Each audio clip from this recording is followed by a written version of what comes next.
Kidderminster 1-2 West Ham, at Bowen spares Hammers FA Cup blushes. With stoppage time confirmed, Kidderminster Harriers knew they were just 180 seconds from the greatest upset in FA Cup history.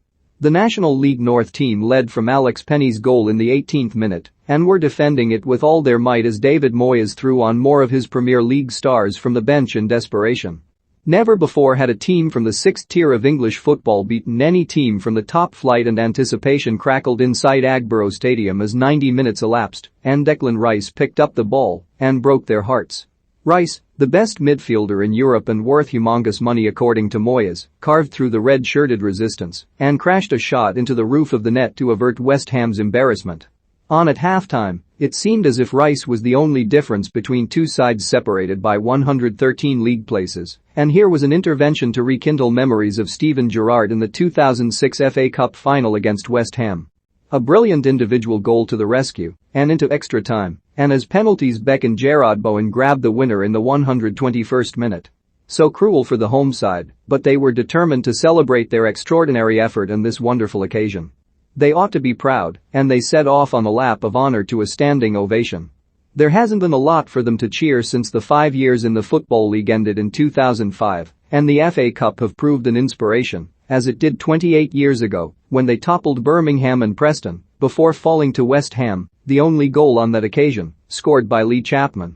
More than 2 hours before kickoff, and Q snaked down the road from Turnstile B. Red and white wigs completed with half-and-half scarves and carefully crafted tinfoil trophies were hoisted aloft. Kidderminster, 4-2-3-1, Simpson 7.5, Penny 8, Preston 9, Cameron 8.5, Richards 8, Bajrami 8, Low 111, 6, Carrington 7.5, Montrose 71, 7, Hemmings 8, White 110, 6, Austin 8, Redmond 77, 7, Sterling 8, Morgan Smith 7.5, Martin 115, 6.5. Subs not used, Emery, Falkes, Lissymore, Bastable.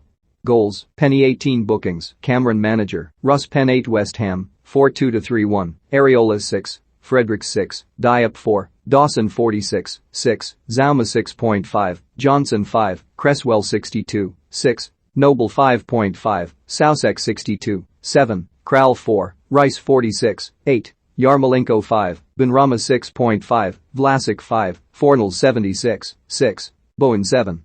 Subs not used, Randolph, Kufel, Oko Flex, Elise. Goals, Rice 90+1, Bowen 120+1 manager, David Moyes 6 ref, John Moss 6 at 5,327. There were cheers for the familiar faces from the world of broadcasting. Micah Richards popped out to conduct an interview, bounced with the home fans, and was soaked with lager as plastic cups were hurled high into the sky. Led Zeppelin frontman and Harriers fan Robert Plant and Sir Geoff Hurst, an FA Cup winner with West Ham in 1964, were among the capacity crowd packed inside Agborough Stadium. Kidderminster were under no illusions. There were 113 league places separating the teams, and Harriers boss Russell Penn joked about the surreal nature of his pre-match analysis session as he tried to convince his players they might be able to play on the weaknesses of Kurt Zouma and Issa Diop. Even so, this is exactly what happened. Conditions were blustery, and the ball bobbled across the surface. Adrenaline-fueled Kidderminster players and their confidence grew as they realized the visitors were only human. West Ham's young fullback Ben Johnson unleashed the first effort of the game.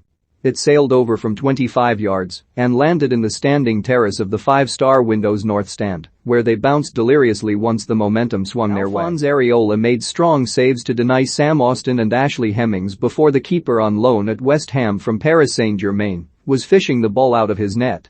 It came from a free kick on the Kidderminster left, awarded for a foul by Issa Diop on Amari Morgan-Smith, and swerved into the penalty area by Amari Sterling. Areola came from his line, but did not make it through the crowd of bodies, and the ball fell to right-back Penny, who produced a wonderful, compassed finish, a side-foot volley that would have to miscue in the giddy thrill of the moment, but planted firmly past two defenders and into the goal. Little Agborough erupted. Red flares smoked, and the volume soared. Penn's players grew in confidence. West Ham resisted another attack, and Sterling was close to stretching the lead from a free kick curled over the wall and narrowly wide. By halftime, the Hammers had yet to produce an effort on target. Said Benrahma flashed a shot high wide just before the interval. Moyes turned sharply and disappeared stony-faced down the tunnel. On came Rice and Craig Dawson, although Kidderminster continued to threaten. Hemmings cut inside from the right and fired wide from distance, and there was a loud appeal for a penalty when a cross by Austin struck Dawson on a hand. Referee John Moss played on. Matt Preston climbed high and headed over from a corner, and Sterling drifted in another dangerous cross shot that flashed past everyone and narrowly wide. Rice's introduction made a difference, however, and he opened up Harriers for the first time with a driving run forward. Mark Carrington smothered the danger when he blocked from Benrahma. The red shirts were pushed further back, and the team from the National League North was forced to dig deep as their fitness was tested. Central defenders Nathan Cameron and Preston headed away one cross after another. Goalkeeper Luke Simpson was forced into his first save of the game on the hour, low to his left from Gerard Bowen, and another within seconds from Benrahma. With his team on top, Moyes sent on more first-team power in the shape of Tomas Soucek and Aaron Cresswell. West Ham's desperation was best exemplified by Andriy Yarmolenko, a Ukraine international with more than 100 caps, who dived in vain in the hope of winning his team a penalty against non-league defenders. Home fans tried to lift their team with a chorus or two, and anxious eyes watched the minutes tick down on the clock behind Simpson's goal. Rice skied a shot over the clock, and the ball vanished out of the ground to an ironic cheer. "Who are ya?" the Harriers fans demanded to know. In the 91st minute, they found out. Rice picked up the ball and powered once again into the penalty box from the left, chopped inside Preston, and smashed a shot high into the net from the corner of the 6-yard box. So near yet so far for the exhausted hosts. Another 30 minutes of extra time stretched before them, and the electricity drained out of the atmosphere. Incredibly, they survived another half an hour without conceding. Bowen had the ball in the net when he turned a low shot from Yarmolenko in at the back post, but the flag was up for offside. Then as extra time trickled into stoppage time, Bowen tapped in another, and this time there was no flag. West Ham go through to the 5th round. Kidderminster go to AFC Telford, back to the promotion quest.